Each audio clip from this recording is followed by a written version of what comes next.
या समाजाने माझ्यावरती भरपूर असं प्रेम केलं आणि त्याच्याच आज मी तुमच्यासमोर या ठिकाणी उभा आहोत.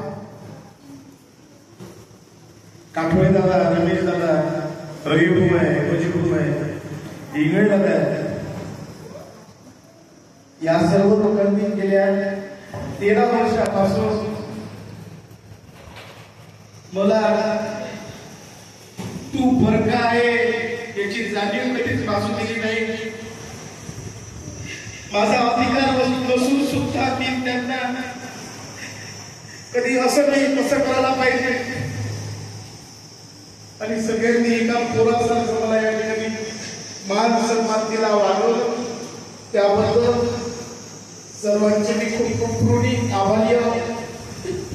माझा जो शेवटचा दिवस येईल तेव्हापर्यंत आपल्या सर्वांचं प्रेम असंच जीवनामध्ये राहू द्यावं ही गुरुदेव चरणी प्रार्थना करतो आणि या ठिकाणी थांबतो. जय गुरुदेव.